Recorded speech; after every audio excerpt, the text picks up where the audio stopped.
Bonjour à tous et bienvenue sur ce nouveau tutoriel. Aujourd'hui je vais vous expliquer comment mettre en place du tracking sur les différentes pages sur System.io, que ce soit des tunnels de vente, donc les pages de capture, les pages de vente, les pages de paiement, mais également sur les blogs pour ceux qui utilisent la fonction blog, puisque en fait le principe sera exactement le même. Donc je vais plutôt vous montrer comment ça se passe sur un blog et vous aurez juste finalement à reproduire ça sur vos pages, sur toutes, je dis bien toutes vos pages de tunnels de vente ou de site internet, donc vos pages de blog et vos articles de blog.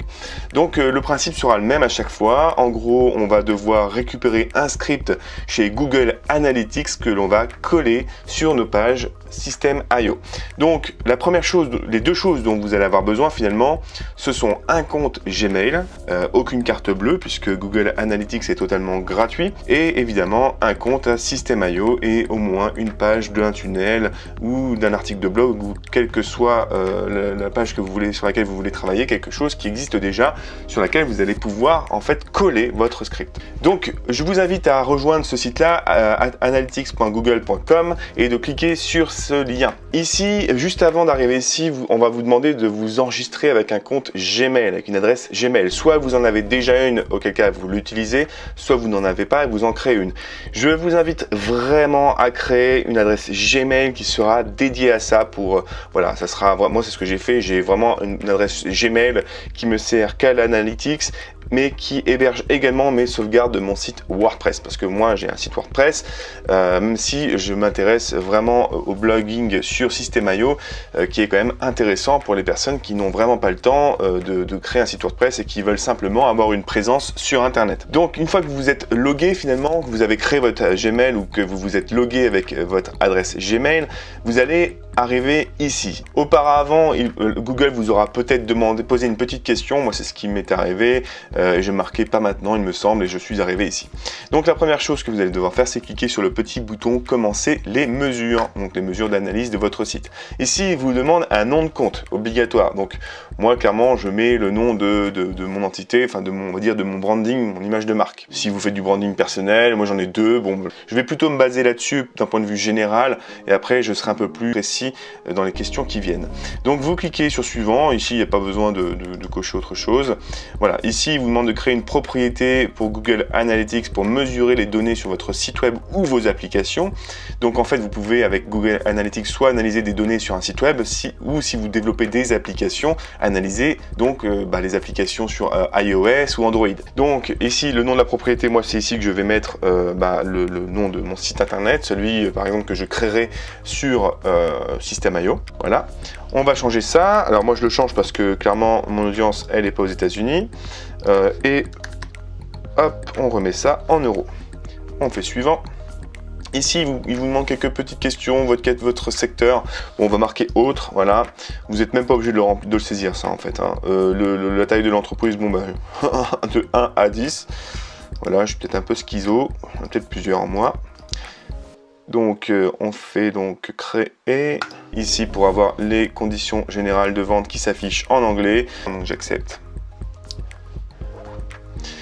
Ici, moi, je ne coche rien. En fait, ce sont les communications de Google. Il vous demande vos préférences, etc. Bon, enregistrer, je ne vais pas le faire. Vous pouvez lire plus précisément ce qu'il vous propose.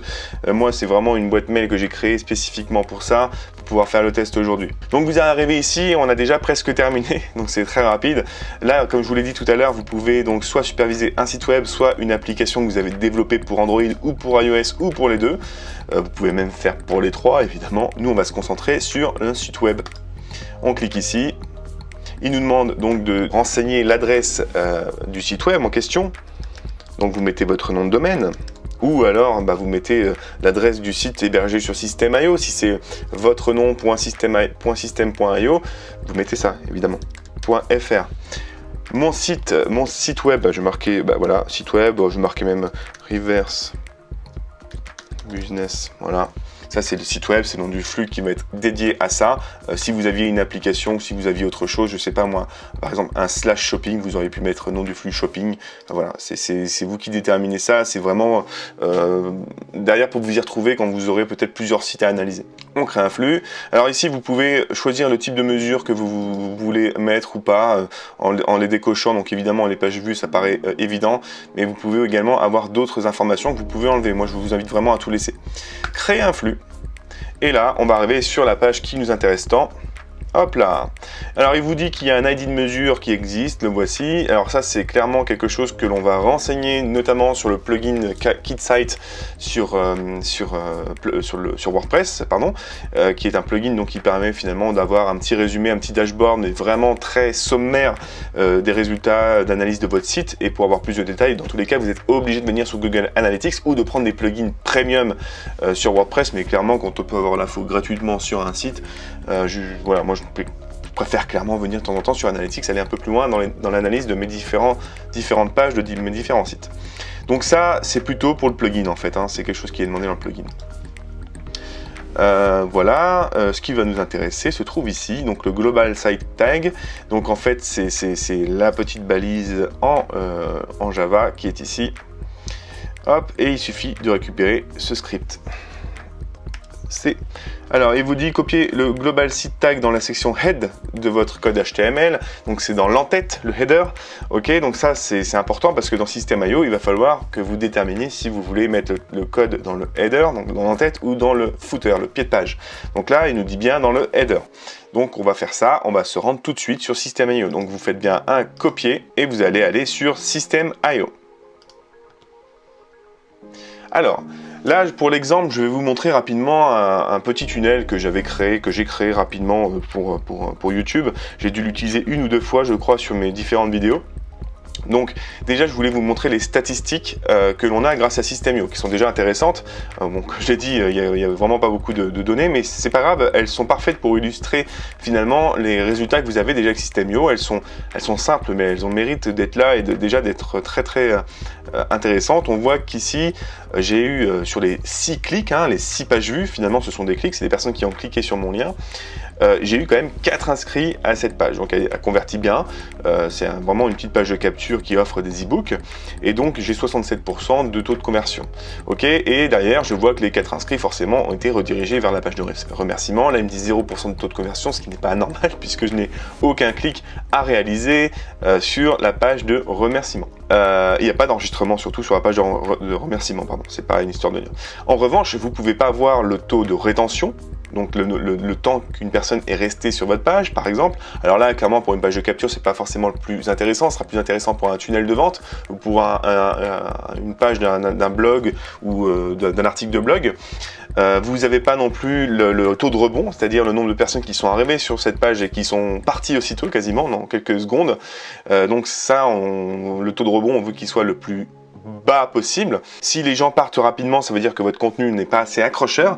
Donc voilà, des informations comme ça qui manquent un petit peu ici, que vous allez pouvoir avoir grâce à Google Analytics. Donc tout l'intérêt d'avoir ça, c'est également de pouvoir avoir des infos démographiques, depuis quel pays les personnes se connectent. Alors bien évidemment, vous n'avez pas forcément c'est pas forcément des Américains qui viennent, quand vous avez des personnes qui se connectent depuis les États-Unis, ce ne sont pas forcément des Américains, ce sont peut-être tout simplement des expatriés, donc des Français qui travaillent directement aux États-Unis ou dans d'autres pays, et donc ils se connectent à votre site. En revanche, si vous voyez que vous avez beaucoup de gens qui viennent depuis les États-Unis avec un taux de rebond important, c'est peut-être tout simplement parce que, effectivement, cette fois-ci, vous avez des Américains qui arrivent sur votre site parce qu'ils sont peut-être intéressés par votre contenu, que Google Traduction leur a permis d'arriver jusqu'à votre site, et qu'une fois qu'ils arrivent sur vos pages, ils comprennent rien malgré la traduction, parce que bon, c'est reste de traduction automatique, et qu'ils repartent aussitôt.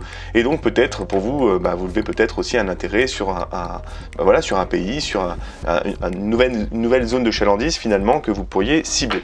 Donc autant d'informations qu'on a tout intérêt à exploiter, d'où l'intérêt de Google Analytics. Donc pour pouvoir mettre ça en place, vous retournez sur la page paramètres, et quelle que soit votre page, si vous êtes sur un blog, évidemment, c'est pareil.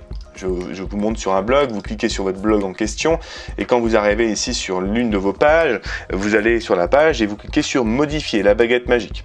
Donc là, on va le faire sur cette page-là, donc cette petite page de capture. On clique sur la baguette magique. Ça charge, voilà, une page de capture on ne peut plus simple. Et ici, en bas, dans paramètres, pardon, vous allez dans paramètres, et en bas, ici, vous allez avoir donc le code de tracking et vous voyez, vous avez modifié le code d'en-tête, donc pour le header. Bon, il vous dit que c'est pour Google Analytics en attendant, ou le code de pied de page pour les footers quand ça vous est demandé de les mettre en footer. Ici, je l'ai déjà dit dans une précédente vidéo, mais tout ça c'est important pour les pages. Là, c'est une page de capture. Moi, je voulais pas qu'elle soit référencée par Google, aucun intérêt.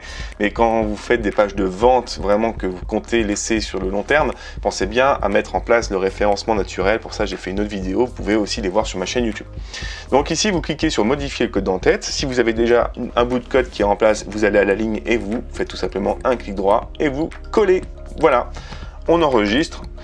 Et ben c'est fini, on enregistre un coup ici, et ça y est, voilà, vous avez mis en place votre petit code de tracking, et d'ici 24 à 48 heures, vous allez avoir vos premiers résultats. Donc, pour pouvoir voir à quoi ressemblent vos premiers résultats, alors, si soit vous avez déjà du trafic sur vos pages, et aujourd'hui vous voulez aller plus loin dans l'analyse, et auquel cas vous attendez 24-48 heures pour voir comment ça bouge. Soit vous n'avez pas encore de trafic, c'est une page que vous allez mettre en place. Si vous voulez faire des tests, connectez-vous à votre page officielle, donc au lien officiel. Donc le lien officiel, je le rappelle, sur Systeme.io, vous le récupérez ici, hein, vous ne faites pas l'œil, vous cliquez bien là, et vous vous connectez donc à cette page-là directement depuis votre ordinateur déjà. Ensuite, vous pouvez vous connecter via d'autres devices, donc d'autres appareils comme votre smartphone en 4G. Comme ça, vous vous connectez avec une autre IP et ça vous permet d'avoir une autre donnée depuis un mobile. Vous pouvez le faire aussi avec si vous avez un conjoint ou une conjointe depuis son smartphone pour avoir un peu plus de données. Et là, vous allez quand même commencer à voir un peu comment ça réagit et à vous amuser. Donc, pour retourner à Google Analytics, une fois que vous avez fait ça, parce que c'est bien beau tout ça, mais qu'est-ce qu'on va analyser? Alors, hop, on ferme. Et vous allez ici venir dans engagement et acquisition. Donc il y a acquisition et engagement, ce qui va le plus nous intéresser aujourd'hui. Vous avez aussi les données démographiques, évidemment. En fait, tout va vous intéresser un petit peu. Les données démographiques, c'est vraiment de voir voilà, d'où viennent les gens, à peu près quel est le sexe des personnes qui viennent sur votre site. Est-ce que ce sont plutôt des hommes, des femmes? Pourquoi tout ça va vous intéresser? Parce que le jour où vous allez devoir faire des pubs sur des sites comme Google, comme YouTube, comme Facebook, plus vous aurez de données assez précises en fait de votre cible, plus votre pub sera efficace parce que vous adresserez vraiment à une catégorie, à un panel de personnes très précises et donc vous toucherez moins de personnes mais très qualifiées. Donc ça vous coûtera entre guillemets moins cher parce que toucher 1 million de personnes avec 10 €, c'est juste impossible. Donc voilà les données démographiques. Vous allez avoir ici l'engagement. Vous avez aussi la vue d'ensemble de l'engagement. Donc les gens, comment ils réagissent avec votre page, etc. Donc vous pouvez voir ça page par page. Une fois que vous aurez enregistré vos premières pages, vous les verrez s'aligner ici les unes en dessous des autres et vous pourrez voir après voilà le nombre, la durée d'engagement moyenne, le défilement sur la page. Vous allez avoir là aussi je sais plus où ça se trouve exactement mais le taux de rebond, donc c'est important. Vous allez pouvoir voir aussi en mode acquisition des informations pour les nouveaux utilisateurs qui arrivent sur votre site parce que bon il arrive à identifier notamment pour les personnes qui se connectent via des adresses IP fixes parce que souvent les accès ADSL sont fournis avec des adresses IP fixes. Alors, mis à part pour les petits malins qui utilisent des VPN, mais peu importe, ça peut aussi vous montrer que vous avez de nouvelles personnes ou des personnes plutôt récurrentes, en fait, des gens qui reviennent régulièrement sur votre site, donc des habitués. Voilà, les technologies, ça va être important aussi parce que vous allez pouvoir voir depuis quel type de device donc les gens se connectent. Est-ce que c'est depuis un PC? Est-ce que c'est depuis une tablette? Depuis des smartphones? Ça, c'est hyper important aussi parce qu'il faut bien mettre tous vos sites, toutes vos pages en responsive, c'est-à-dire complètement compatibles avec des mobiles. Voilà, donc là je vous invite vraiment à regarder un petit peu tout là-dedans, c'est très intéressant. Si vous voulez aller plus loin sur Google Analytics, regardez sur YouTube, il y a plein de vidéos qui vous expliquent comment Google Analytics fonctionne, comment analyser finalement les résultats de ces pages. Voilà, ça sera plus poussé que ce que je viens de vous faire, surtout que je vois qu'il a encore un petit peu changé récemment, donc regardez bien une vidéo qui est assez récente sur ce sujet-là, parce que vraiment Google, même en un an, et là Analytics a beaucoup changé, c'est assez impressionnant. Voilà, donc j'espère que ce petit tutoriel vous a plu. Je vous invite vraiment à mettre tout ça en place parce que ce sont des données qui peuvent vous paraître des fois un peu compliquées. Vous vous dites c'est quoi toutes ces informations là, mais vous allez voir que quand vous allez commencer à vous développer, vous aurez besoin de ces informations là pour avoir vraiment vous permettre de cibler de plus en plus votre client type idéal, votre persona, votre avatar client, appelez-le comme vous voulez, et grâce à des informations comme celle-ci, eh bien clairement vous allez pouvoir vous améliorer. Et voir qu'une page a un taux de rebond important, c'est aussi un indicateur, comme je le disais, qu'elle n'est pas assez accrocheuse et qu'elle ne donne pas envie, et donc se remettre en question et retravailler peut-être sur une autre page qu'on mettrait en A/B testing sur System.io. Et voilà, donc si vous avez des questions, n'hésitez pas à les poser en commentaire, je me ferai un plaisir d'y répondre, et je vous dis à très bientôt pour un nouveau tuto.